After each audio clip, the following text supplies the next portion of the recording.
The purple sun of planet Zarian rose over mountains that touched the clouds, and Luna stretched her arms toward the strange sky that had become her home. 3 years had passed since her ship crashed on this wild world, and she had learned to love its dangers and mysteries. Her pointed ears twitched as she heard the familiar sound of wings beating through the morning air. Spark landed first, his red scales catching the light like living rubies. He was the largest of her 3 dragons, and the most protective Storm followed close behind, his blue scales rippling like ocean waves as he folded his wings against his body. Whisper, the smallest and youngest, came last, her purple scales barely making a sound as she touched down on the soft grass. Luna ran her fingers along Spark's warm neck, and the dragon rumbled with pleasure. These 3 had found her broken and dying in the wreckage of her spacecraft. They had carried her to their cave and brought her food and water until she healed. Dragons were supposed to be mindless beasts according to every database in the galaxy, but Luna knew better. She was the last star singer, and her people had always known the truth, that dragons were as intelligent as any spacefaring species. The morning ritual began as it always did. Luna walked to the crystal pool fed by a waterfall that fell from impossible heights. The water here had healing properties that kept her healthy and strong. She removed her clothes made from woven plant fibers and dragon scales that the dragons had shed for her. The dragons settled around the pool, keeping watch as they always did while she bathed. She sang as she washed herself an old earth melody that her grandmother had taught her before the star singers were scattered across the galaxy. Her voice carried across the water and made the crystals in the pool glow with soft light. This was her gift, the ability to sing to the universe itself and have it listen. Dragons understood this language better than any other creature. As she stood beneath the waterfall, letting the water cascade over her silver hair, she felt a disturbance in the energy around her.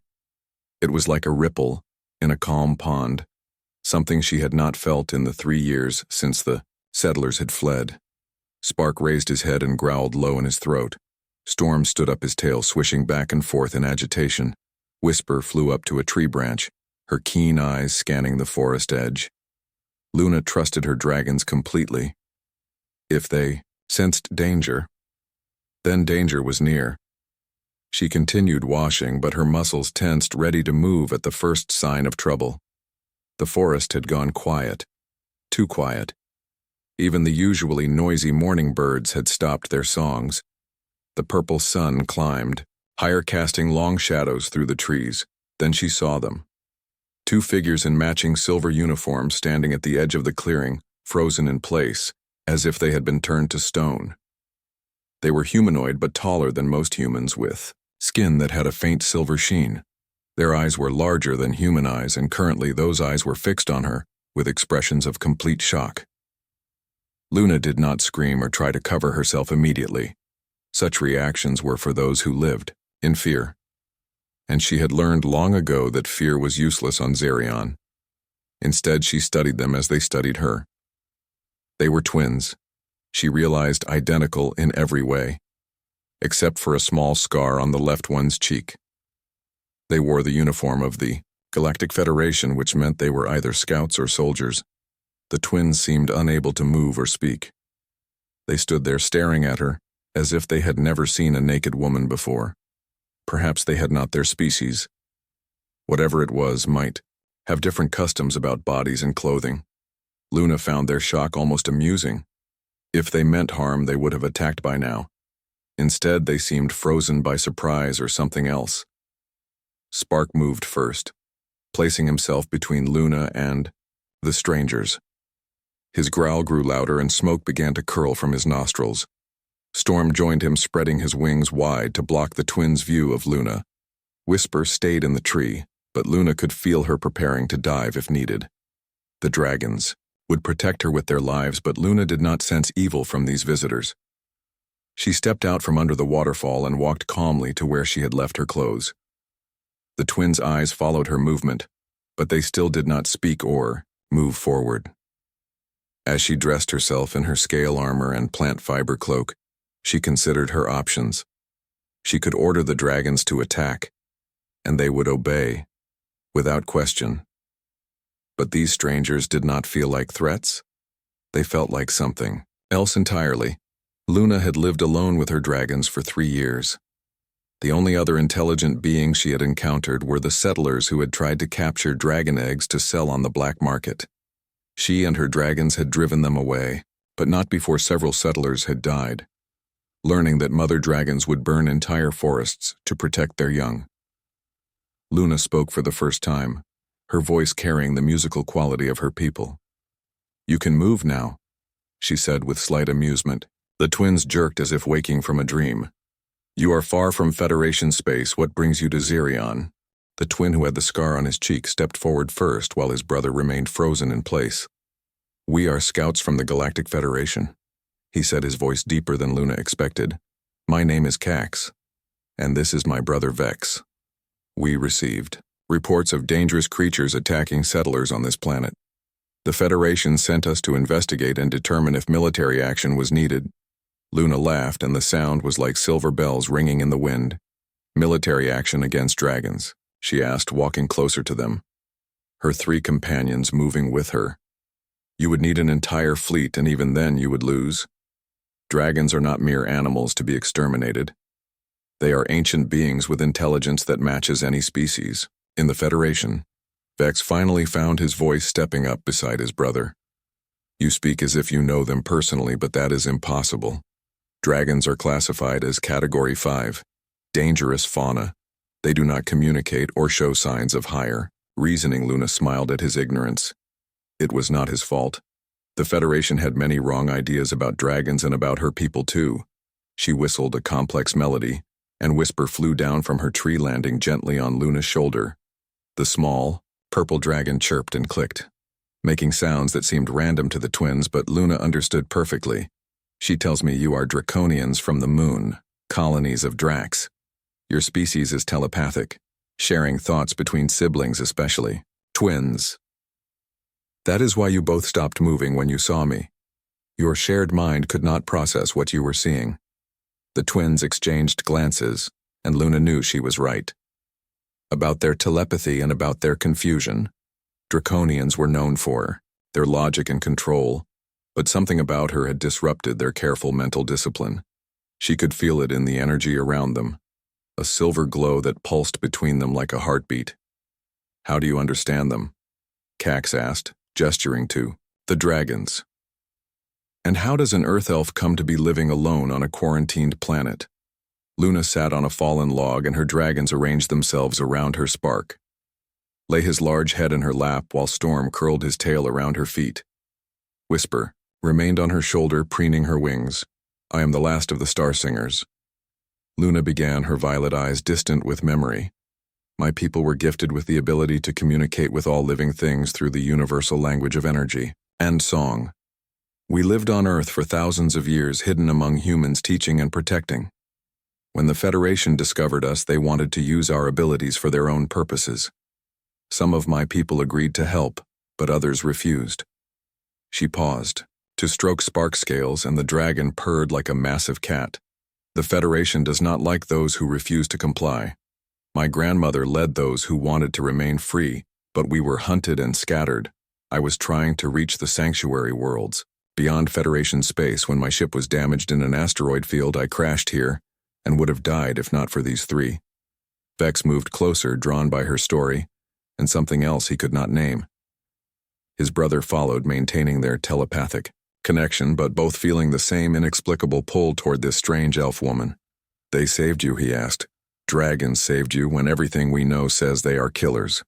Luna stood and walked to the edge of the pool where crystal formations created natural seats. She gestured for the twins to join her, and after a moment of hesitation, they did. The dragons watched carefully, but did not growl or threaten. They are only dangerous to those who threaten them, or their young, Luna explained. The settlers who came here wanted to capture baby dragons to sell as exotic pets, or worse, to harvest their scales and blood for illegal medicines. She pointed to a distant mountain where smoke rose from hidden valleys. That is where the dragon nurseries are, hundreds of eggs warming in volcanic caves protected by mothers who would die before letting harm come to their children. The settlers learned this lesson when they tried to steal eggs. 30 dragons attacked their camp in the night. Only a Few settlers escaped to tell the tale. Cax studied her face as she spoke, noting the fierce pride in her expression when she talked about the dragons. You helped them defend their young. He said not a question, but a statement. Luna nodded without shame. They are my family now. When I first recovered from my injuries, I tried to repair my ship to leave, but the dragons showed me something extraordinary. She stood and walked to the waterfall, placing her hand in the flowing water. Come and see, she invited. The twins followed her behind the waterfall where a hidden cave opened into a massive chamber. The walls were covered in crystalline formations that glowed with inner light. But what made the twins gasp were the paintings covering every surface dragons had created art here. Images of their history, their migrations through space, their ancient civilization that existed before humans or draconians had even evolved. The pictures showed massive cities built in floating asteroids, dragons working with technology that the Federation could not even imagine. And in recent paintings, there was Luna living among them, teaching them songs from Earth and learning their ways in return. They are not beasts, Vex whispered, touching one of the paintings carefully. They are people just different from us. Luna nodded, feeling emotional at his understanding. The Federation classified them as animals because they could not communicate with them in traditional ways. But dragons speak through energy, through emotion, through art and song. They have been trying to tell the galaxy who they are for centuries, but no one could hear them until I came. Cax turned to face her, and she saw something shifting in his silver eyes. You could change everything, he said. If the Federation knew that dragons were sentient beings, the laws would protect them instead of allowing them to be hunted. Luna shook her head sadly. The Federation would not believe me, Luna said, walking back out from behind the waterfall. The twins followed her into the sunlight where the three dragons waited. They would say I was delusional from isolation, or that I was using my Star Singer abilities to control the dragons' minds. They fear what they do not understand, and they destroy what they fear. She sat by the pool again and pulled some fruit from a basket she had woven. The dragons had taught her which plants were safe to eat and which ones had medicinal properties.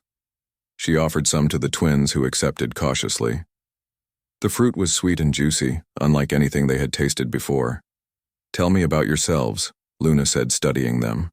Why did the Federation send twins on? This mission Draconians usually work alone, except when mated. Cax and Vex exchanged another of their telepathic looks. Before Vex answered, we are unique among our people. We were born sharing one soul between two bodies. Our telepathic connection is stronger than normal twins, which makes us valuable for dangerous reconnaissance missions. Cax continued where his brother left off. We can be in two places at once while maintaining constant communication. The Federation uses us for missions where a single scout might not survive. We have been doing this for 10 years since we reached maturity, but this mission is different.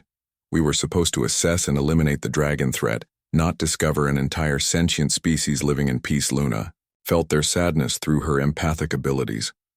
They were tired, she realized. Tired of being weapons for the Federation. Tired of the loneliness that came from being seen as tools rather than people. She understood that feeling all too well. You do not have to go back, she said softly. You could stay here. The planet is large enough for all of us. The twins stared at her in shock. Stay. Vex repeated as if the word was foreign to him. Desert the Federation and become outlaws. Cax added, but Luna heard the hope beneath their protests. She stood and walked to where Storm was basking in the sun, running her hand along his smooth scales. You would not be outlaws. You would be protectors. This world needs guardians who understand both sides. Dragons and humanoids. Someone needs to stand between them and prevent more tragedies. The Federation will send others eventually when you do not report back. If you stay, you could help me prepare for that day. She began to sing then, a wordless melody that made the air itself seem to shimmer. The dragons joined in with their own harmonious sounds, creating a symphony that the twins felt in their bones. It was the song of the planet itself, the voice of every living thing in perfect harmony. When the song ended, both twins had tears on their faces, though they did not understand why. That is what we protect, Luna said. That is what the Star Singers were meant to do. We bridge the gap between species, helping them understand each other through the universal language of life itself. But I am only one person, and there are hundreds of dragons here, thousands of other creatures that need protection. I cannot do it alone. Over the next few days, the twins did not leave. They made camp near the pool, close enough to talk with Luna but far enough to give her privacy. They watched as she went about her daily routine, gathering food, tending to injured animals that the dragons brought to her, and teaching young dragons how to control their fire, breath. She was like nothing they had ever seen before, combining gentleness with strength, wisdom with playfulness. On the fourth day, Whisper surprised everyone by landing on Vex's shoulder. The twin froze, afraid that any movement might provoke the small dragon, but Luna laughed. "She likes you," she said. "Whisper is the best judge of character I have ever known. If she trusts you, then you are worthy of trust." Vex slowly raised his hand and touched the purple scales, feeling the warmth and life. Beneath them, Cax watched his brother with the dragon and felt something changing in their shared consciousness. They had always been perfectly synchronized, thinking and feeling as one, but now there were new emotions entering their bond. Emotions that centered on the silver-haired elf who sang to dragons. The logical part of his mind said this was impossible, but his heart did not care about logic. That evening, Luna invited them to join her for dinner in the cave behind the waterfall. The dragons had hunted and brought back food which Luna cooked over a fire she had made. As they ate, she told them stories of Earth, of the hidden enclaves where star singers had lived, of the ancient pact between her people and the dragons that dated back thousands of years. The dragons were dying out on their original world. Luna explained their planet was being consumed by its expanding sun. They needed a new home, and Earth was perfect, except it was already inhabited. My ancestors made a deal. With them, dragons would live in the remote places, the mountains and deep forests, and in return, they would protect Earth from other threats that came from the stars. She showed them a necklace. She wore a crystal that glowed with soft inner light. "This was my grandmother's," she said. "It contains the memories of all the star singers who wore it before me. Through it I can access the knowledge and songs of my entire lineage. That is how I knew how to heal myself after the crash, how to communicate with the dragons, and how to survive on this world." Vex reached out to touch the crystal, and when his fingers made contact, he gasped. Images flooded his mind through his telepathy. Thousands of years of history, love, loss, triumph, and tragedy. He saw star singers standing beside dragons in countless battles against invaders who would have enslaved Earth. He saw the beauty of their culture and the horror of its destruction. When the Federation came, Cax caught the images through their bond, and both twins sat in stunned silence. They had been taught that the Federation brought order and civilization to chaotic worlds, but what they saw in those memories was different. The Federation had destroyed an ancient culture because they could not control it. They had labeled the Star Singers as dangerous and the dragons as monsters because it was easier than admitting they did not understand them. "We have been blind," Cax said after a long silence. "The Federation taught us that order meant control, that peace meant compliance. But what you have here with the dragons, this is true. Peace built on mutual respect and understanding." Luna nodded, grateful that they could see what she had been trying to show them. That night the twins could not sleep. They lay in their shelter, looking up at the strange stars of Zerion and talking through their telepathic bond about everything they had learned. Both of them kept thinking about Luna, about the way she moved with such grace among creatures that could kill her with one breath, about the way her violet eyes seemed to see into their souls, about the way her voice made their hearts race in perfect synchronization. "She is changing us," Vex said silently to his brother. "I feel things I have never felt before." Cax agreed but added, "It is not just her. It is everything about this place. The dragons, the freedom, the possibility of living for something more than Federation orders." They both knew what they were considering, and the weight of it sat heavy on their shoulders. The next morning brought unexpected visitors. 3 Federation ships appeared in the sky, hovering above the forest like metal, Predators Luna and the twins watched from the cave as soldiers deployed in formation. The dragons throughout the valley began to roar and take flight, creating a dark cloud of wings and scales. Spark, Storm, and Whisper stayed close to Luna, ready to defend or flee at her command. They came faster than expected, Luna said calmly. Too calmly, the twins thought. She turned to them. You need to decide now. Stand with them, or stand with us. There is no middle ground in this. The twins felt the weight of her words. They could return to their lives as Federation scouts pretend they had found nothing but dangerous animals, or they could stand with her and become enemies of the government they had served their entire lives before they could answer. A voice boomed from the ship's loudspeakers, Cax and Vex of the Draconian Scout Corps. You are ordered to report immediately. Failure to comply will be considered desertion and treason. The twins looked at each other, then at Luna, who was preparing for battle. She had donned armor made entirely of dragon scales that shimmered with every color imaginable. In her hand was a staff topped with a crystal that pulsed with power. If you leave now, I will not think less of you, Luna said. You owe me nothing. But the twins were already moving, not toward the ships, but to stand beside her. We made our choice the moment we saw the truth, Vex said. Cax nodded, adding, we stand with you. What happened next would be recorded in hidden histories as the Battle of Syrian, though the Federation would deny it ever occurred. Luna stepped out of the cave and began to sing. Her voice carried across the valley, amplified by the crystals in the mountains.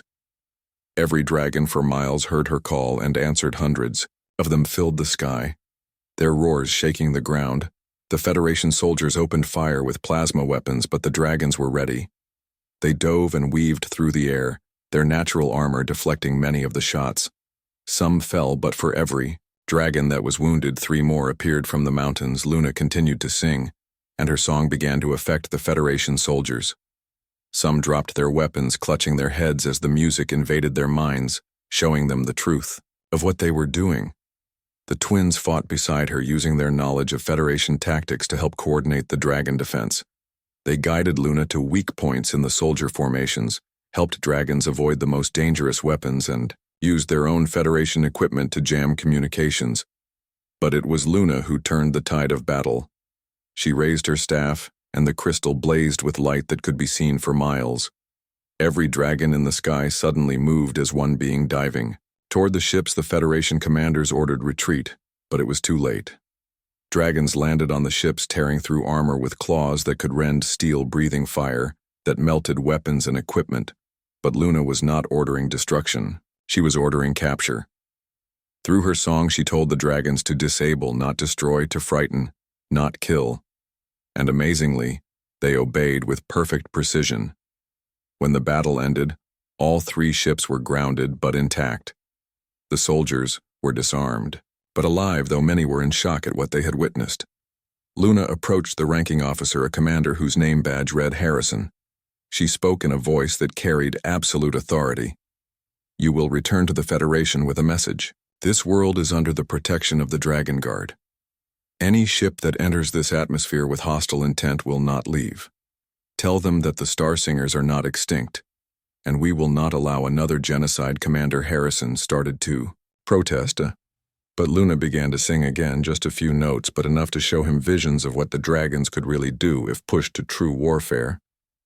He saw dragons in space swimming through vacuum as easily as air. He saw them attacking Federation colonies in retaliation for murdered young.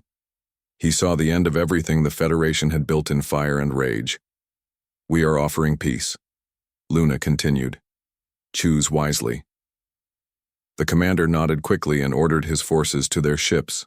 As they prepared to leave, Luna touched the hull of each ship and sang a different song. This one would ensure that any tracking devices or weapon systems that might target the planet would fail. They would make it home, but they would never be able to find their way back. As the ships lifted off, Vex turned to Luna and asked, "What happens now?" "They will return with a larger force." Luna shook her head. "No, they will not. The Federation fears what it cannot control, but it fears extinction more. They will mark this planet as quarantined and forbidden. That is all I wanted, to be left alone to protect this world and its inhabitants. Cax studied her face. Seeing the exhaustion beneath her brave exterior, you knew this would happen. You planned for it. Luna smiled. Sadly, I hoped it would not come to violence, but yes, I knew someone would eventually come.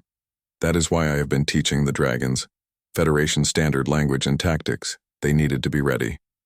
She swayed on her feet and both twins moved, to steady her, feeling how much the battle had cost her.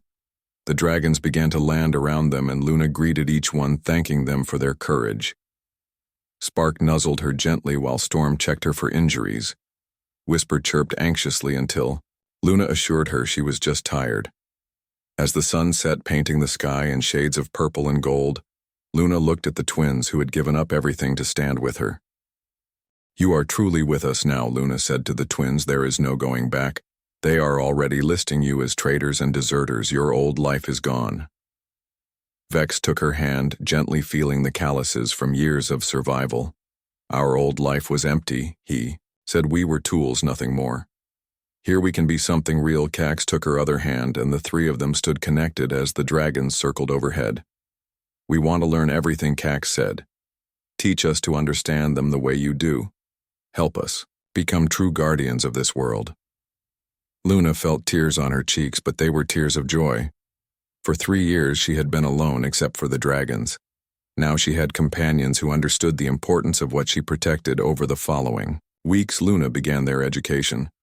She taught them the basics of dragon communication, starting with simple emotional projections and moving to more complex ideas.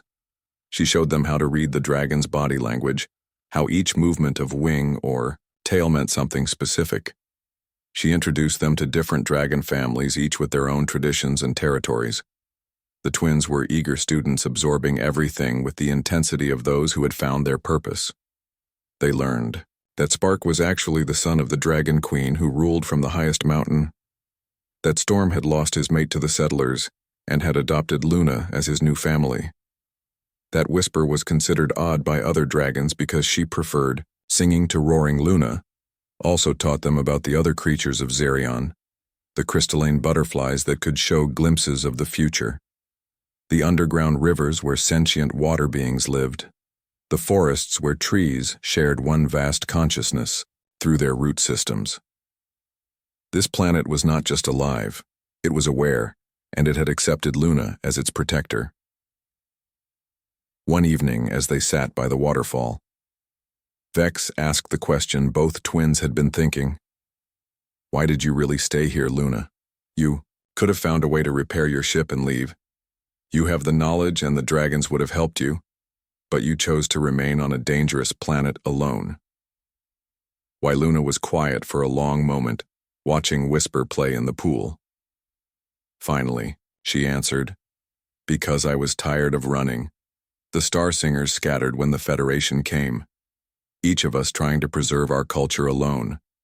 But culture is not meant to be preserved in isolation. It is meant to be shared, to grow, to change. Here, I found beings who needed what I could offer and who offered what I needed in return. She stood and walked to the edge of the pool where the moons of Zerion reflected in the water. The dragons gave me purpose again. They showed me that my abilities were not a burden to hide but a gift to share. And this planet, it sang to me from the moment I crashed here. It told me I was home, that I belonged here, that my story was not ending but beginning. Cax moved to stand beside her and she could feel the emotion radiating from him through his natural telepathy, which had grown stronger since they began living here. And now he asked, what does the planet sing to you about us? Luna turned to look at both twins, seeing the hope and fear in their identical faces. It says you are part of the pattern now, she said simply. You were meant to find me that day by the pool, meant to see me as I truly am without pretense or armor. The planet brought you here because it knew I needed more than dragons for company. I needed people who could bridge both worlds with me. People who could understand both the wild and the civilized. Vex joined them, completing their small circle. The three of them stood under the alien stars and Luna began to sing. It was a new song, one she had never sung before. It told of two souls in two bodies finding a third soul that completed them. It sang of choice and sacrifice, of leaving the known for the unknown. It sang of love that transcended species and convention. The twins felt the song in their bones, in their shared consciousness that had always been closed to others but now opened to include Luna. They understood then that their connection to each other had been preparation for this, for sharing their unique bond with someone who could truly appreciate it. Luna was not choosing between them. She was choosing both of them just as they were choosing her. "We love you," Vex said simply, the words feeling inadequate but necessary. "Both of us," Cax added. "Together as we are, everything separately and united." Luna stopped singing and smiled, the expression transforming her face from beautiful to radiant. "I know," she said. "I have known since that first day. And I love you both as well. You are not two halves of one whole. You are two complete beings who share something extraordinary, and I want to share it with you." The dragons who had been watching from various perches around the pool began to rumble their approval. Spark breathed a small jet of fire into the air, a dragon blessing. Storm splashed his tail in the water, sending droplets flying like diamonds. Whisper flew circles around them, singing her own little song of joy. In the days that followed, the three of them began to build something new together. They expanded the cave behind the waterfall, creating separate spaces for privacy, but keeping the main area open for their shared life. They developed a system for protecting the planet, dividing it into sections that each of them would monitor. With their dragon companions, the twins used their Federation knowledge to create early warning systems that would detect approaching ships long before they reached the atmosphere. Luna taught them more complex dragon songs, including the ones that could call specific dragons across vast distances. Together they mapped every dragon nest, every sacred site, every place that needed protection. They also began to document everything Luna created, written records of dragon language and culture, while the twins used their technical skills to build devices that could record and translate dragon songs. They were creating a library of knowledge that would survive them, proof that dragons were not beasts, but people deserving of respect and protection. Morning 6 months after the battle, Luna woke to find both twins already awake watching her. When she asked what was wrong, they smiled. "Nothing is wrong," Cax said. "Everything is right." Vex continued. "For the first time in our lives, we are complete. We have purpose, meaning, and love." Luna sat up and beckoned them closer. In her hands she held 3 crystals similar to the one she wore but newly formed. "The planet made these," she explained. "One for each of us. They will connect us the way you are, connected to each other. Through them we will always be able to find one another, feel one another, no matter how far apart we might be." The twins took their crystals, reverently feeling them warm in their hands. As soon as they touched them, they could feel Luna in their minds, not invading but present like a gentle warmth. They could feel her love, her determination, her joy at no longer being alone, and she could feel them, their devotion, their strength, their complete acceptance of her, and this life they had chosen. As the purple sun rose over Zarion, 3 figures stood by a crystal pool surrounded by dragons. They were no longer Federation scouts or a lost star singer. They were the Dragon Guard protectors of a world that sang with life, guardians of beings that others called monsters but they knew as friends. Luna stood between her twins, her dragons circling overhead, and smiled at the future they would build together. The galaxy might never understand them, but here on this wild planet they had found something worth everything they had sacrificed. They had found home, purpose, and a love that transcended every boundary the universe could create. And in the vast network of dragon consciousness across the planet, the word spread. The Guardian had found her mates. The 3 who were one would protect them all. The future of Zarion was secure. And somewhere in the stars, the last whispers of the star singers sang a song of celebration for the one who had not just survived but thrived, creating a new legend that would last for generations. The story of the elf who loved dragons and the twins who loved her. The story of those who stood against an empire and won not through violence but through truth. The story of Zarion, the planet where dragons flew free and the impossible became reality.